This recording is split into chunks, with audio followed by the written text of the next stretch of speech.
Halo adik-adik, apa kabar kalian semua? Perkenalkan, saya Gabriel Mardianus Margalende. Nah, di video kali ini kita akan belajar bersama materi tentang gaya dan hukum Newton. Materi ini saya ambil dari IPA SMP kelas 8.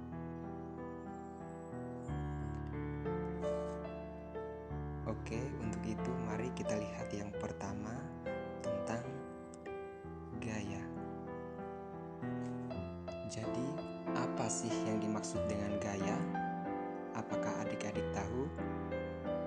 Nah, sekarang coba perhatikan gambar berikut. Di sini ada yang mendorong meja dan ada juga yang menarik meja. Tarikan dan dorongan yang diberikan pada meja itu disebut dengan gaya. Jadi, gaya adalah tarikan atau dorongan. Lambang dari gaya adalah F dengan satuan Newton. Kemudian, gaya itu bisa mengubah yang pertama, bentuk benda, yang kedua, arah benda, dan yang ketiga, kecepatan benda. Maksudnya bagaimana teman-teman? Nah, oke, mari kita lihat satu persatu ya. Yang pertama,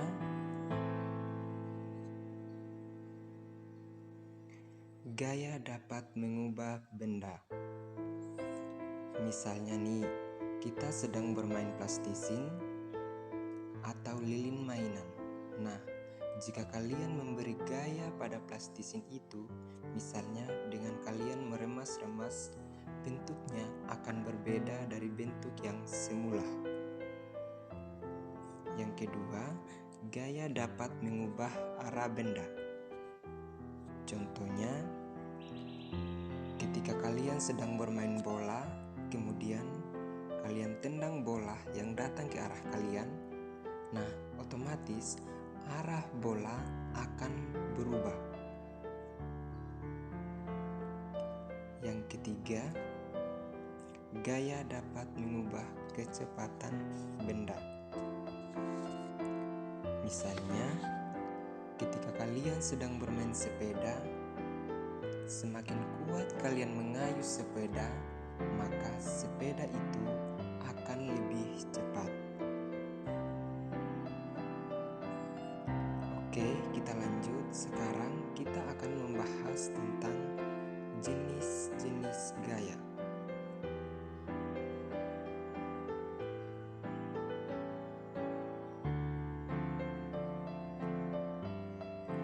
Jenis-jenis gaya ini ada dua, yaitu gaya sentuh dan gaya tak sentuh. Nah, yang pertama kita lihat gaya sentuh. Gaya sentuh adalah gaya yang membutuhkan sentuhan atau kontak langsung. Contohnya, gaya otot, gaya gesek, dan gaya pegas. Kita lihat yang pertama, gaya otot. Gaya otot adalah gaya yang ditimbulkan oleh otot manusia. Misalnya, ketika kita sedang mendorong sebuah meja. Yang kedua, gaya gesek. Gaya gesek adalah gaya yang ditimbulkan karena sentuhan dua permukaan benda atau lebih. Misalnya, meja yang kita dorong tadi, gesekan antara kaki meja dan lantai. Kemudian yang ketiga, gaya pegas. Gaya pegas adalah gaya yang timbul oleh benda yang bersifat lentur. Misalnya, karet gelang.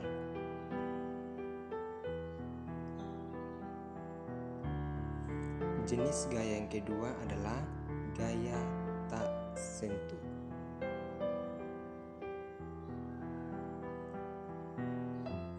Gaya tak sentuh adalah gaya yang bekerja tanpa membutuhkan sentuhan atau kontak langsung. Contohnya, gaya magnet dan gaya gravitasi. Gaya magnet adalah gaya yang ditimbulkan oleh benda-benda yang bersifat magnetik. Misalnya, ketika kita mendekatkan magnet pada beberapa paku besi, otomatis paku tersebut akan tertarik oleh magnet. Yang kedua, gaya gravitasi. Gaya gravitasi adalah gaya tarik bumi. Misalnya, buah kelapa yang jatuh dari pohonnya. Nah, sebelum kita masuk ke hukum Newton, saya akan menjelaskan sedikit tentang resultan gaya. Jadi, resultan gaya adalah jumlah gaya total yang bekerja pada suatu benda. Resultan gaya disimbolkan dengan sigma F, dan resultan ini bergantung pada arah dan jumlah gaya. Nah, bagaimana cara mencarinya?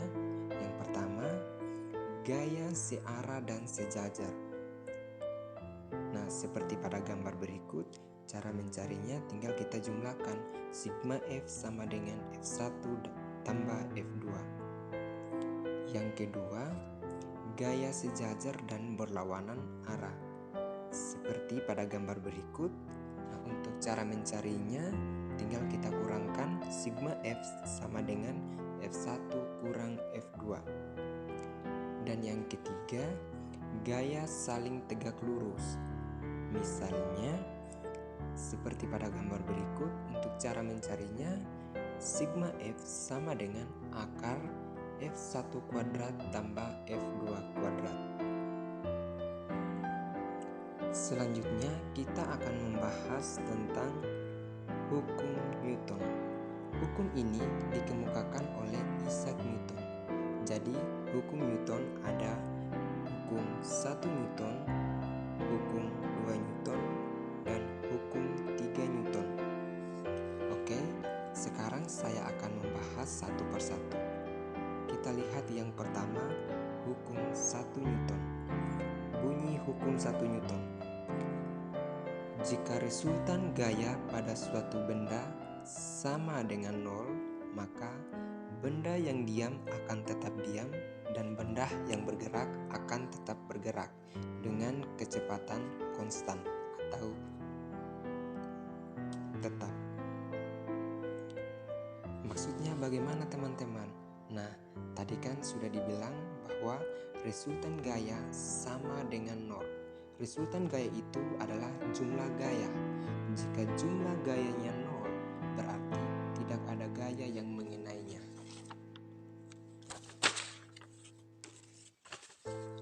Jadi, kalau tidak ada gaya yang mempengaruhi, maka benda yang dalam keadaan tetap dan benda yang bergerak akan bergerak dengan kecepatan yang konstan. Secara matematis, sigma F sama dengan 0. Jadi, pada hukum 1 Newton, jika resultan gayanya sama dengan 0, maka ada dua kemungkinan yang terjadi pada benda. Yang pertama, benda diam, dan yang kedua, benda bergerak dengan kecepatan konstan atau tetap. Contohnya, suatu benda yang terletak di atas meja, jika tidak ada gaya yang mengenai benda tersebut, maka benda tersebut akan tetap diam. Contoh lainnya lagi, ketika kalian sedang berkendaraan dengan keluarga kalian, tiba-tiba ada seekor sapi yang lewat. Otomatis, pengemudi kalian akan merem mendadak. Nah, apakah yang terjadi oleh tubuh kalian? Tubuh kalian akan terdorong ke depan. Itu terjadi karena kalian berusaha mempertahankan posisi tubuh kalian seperti semula. Oke, kita lanjut. Yang kedua, hukum 2 Newton. Bunyi hukum 2 Newton. Jika ada resultan gaya yang bekerja pada suatu benda, maka yang dihasilkan suatu percepatan dalam arah yang sama dengan resultan gaya, di mana percepatan tersebut berbanding lurus dengan resultan gaya dan berbanding terbalik terhadap massa benda. Contohnya, ketika ada lemari yang akan dipindahkan, kemudian lemari A didorong dengan 100 Newton dan lemari B didorong dengan 200 Newton. Manakah yang lebih cepat? Yang pastinya lemari yang B, karena gaya berbanding lurus dengan percepatan. Semakin besar gaya, maka semakin besar pula percepatannya, dan sebaliknya, semakin besar percepatannya, maka semakin besar pula gaya yang diberikan.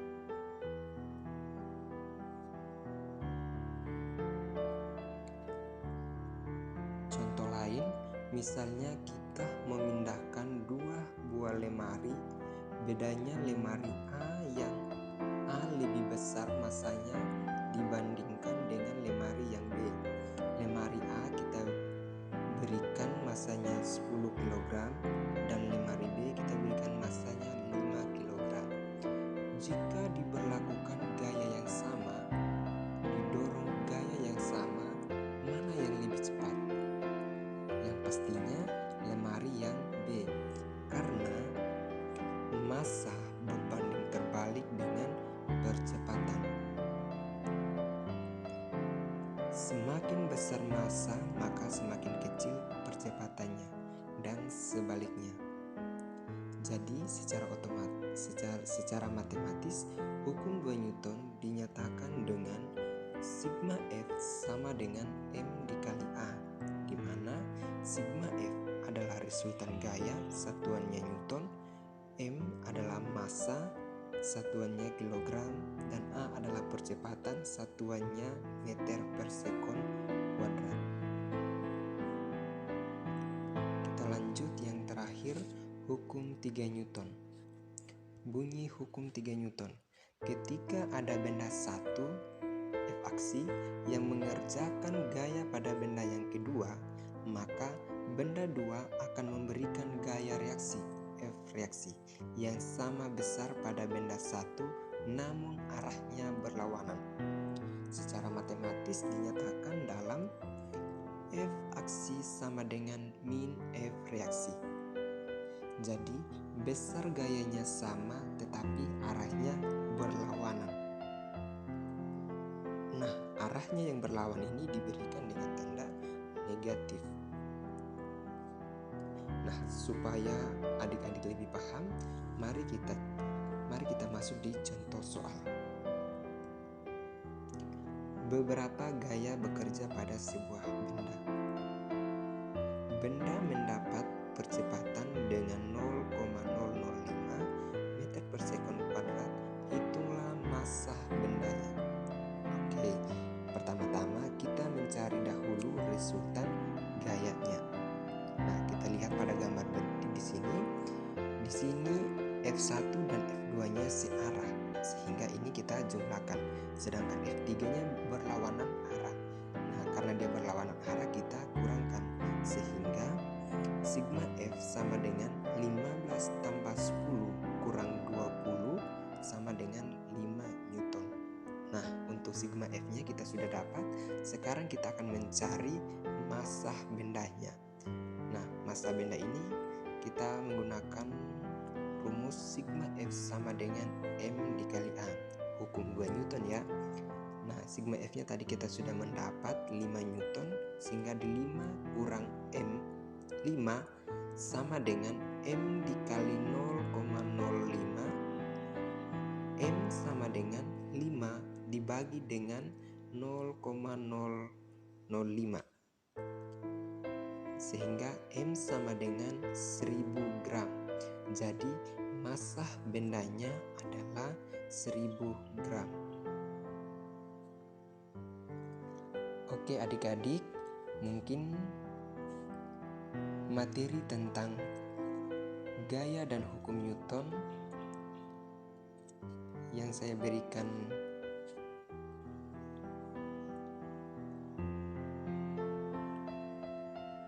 Terima kasih dan semoga materi yang saya sudah paparkan tadi semoga bermanfaat buat adik-adik sekalian.